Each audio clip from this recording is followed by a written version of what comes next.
देखिए आज की जो ये पूरी पुल बैक की स्टोरी है, चाहे वो निफ्टी आईटी की हो या फिर इंडियन स्टॉक्स की परसिस्टेंस, कोफोर्ज, आज वाकई सुबह क्या बात हुई थी आउटलुक में, जो एडिटर्स आउटलुक था उस पर हम बातचीत करेंगे। वो इनफैक्ट आप अभी सीक्वेंस देखेंगे भी, लेकिन हमने आज दोनों ही मैनेजमेंट से बातचीत करी, परसिस्टेंस की भी और कोफोर्ज की भी।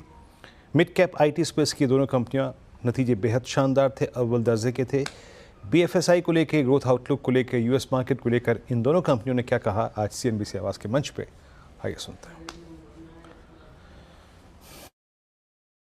हमारा मानना है कि कोफोर्ज के लिए बीएफएसआई की ग्रोथ सस्टेनेबल है और ये सस्टेन करेगी। हमने साल के शुरू में भी बोला था कि irrespective of the macros, BFS का बिजनेस कोफोर्ज का कम से कम 10% एनुअल बेसिस पे मिनिमम उतनी ग्रोथ रजिस्टर करेगा और उस गाइडेंस पे हम बरकरार हैं। जो हमारा ऑर्डर पाइपलाइन अभी है, नेक्स्ट 12 मंथ की साइंड ऑर्डर बुक कोफोर्ज की इस क्वार्टर के एंड पे 1.3 बिलियन यूएस डॉलर्स है, जो कि सेम क्वार्टर लास्ट ईयर से 40% ऊपर है।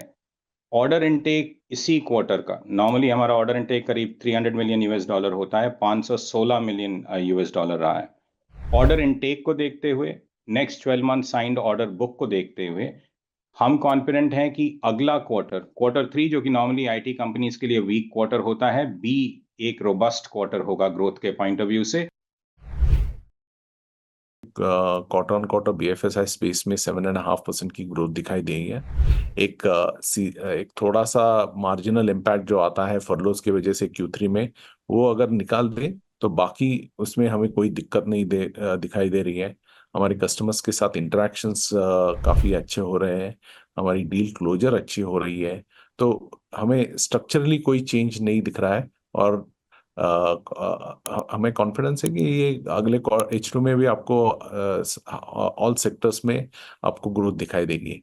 हाईटेक एक हमारा एक सेक्टर है जो एक थोड़ा सा स्लो डाउन सिचुएशन में था पिछले 2 क्वार्टर में, मगर अभी जो हमने कुछ डील्स साइन किए हैं उसका इफेक्ट आपको अगले 2 quarter.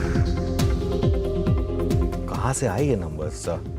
Constant currency revenue growth 5%, quarter on quarter. 4.3% की एक्सपेक्टेशन थी, ऐसा नहीं कि एक्सपेक्टेशन कम की थी, एक्सपेक्टेशन 4.3 की थी, लेकिन ये तो वो बात हो गई कि आप एक्सपेक्ट कर रहे हैं एक स्टूडेंट से कि 98% लाया, वो 99 ले आए, तो ये उस तरीके का मामला है। मुझे लगता है ये स्टॉक 52 वीक हाई हिट करेगा। दूसरा big stock Coforge, zero promoter holding होने के बावजूद, और जब पूरा माल छोड़ दिया था बेरिंग ने, नंबर्स ऑब्वियसली इंक्लूडेड हैं, लेकिन फिर भी अदरवाइज ऑल्सो नंबर्स काफ़ी अच्छे हैं। तो परसिस्टेंट और कोफोर्ज यहाँ पे तो मैं डार्क ग्रीन लेके चल रहा हूँ।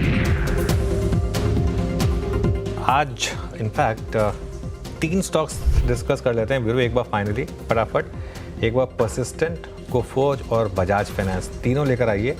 आज सुबह तीनों ही आइडेंटिफाई हुए थे कि आज के शायद स्टॉक्स ऑफ द डे में Coforge at day high at all time high और Persistent 10% at day high and all time high.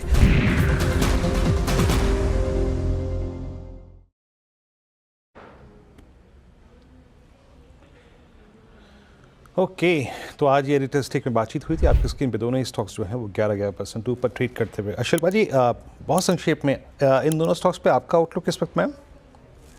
जी बिल्कुल, परसिस्टेंट तो मुझे लगता है यहाँ पे 6200 के लेवल्स के लिए डेफिनेटली तैयार है। जिस तरह से इसका आया है, the numbers and the kind of movement stock is showing, तो परसिस्टेंट में मैं ज्यादा कॉन्फिडेंट हूँ कि 5500 आप इसका स्टॉप लॉस अभी रखिए, ट्रेलिंग स्टॉप लॉस अगर आपके पास ऑलरेडी है, and look for targets of 6200।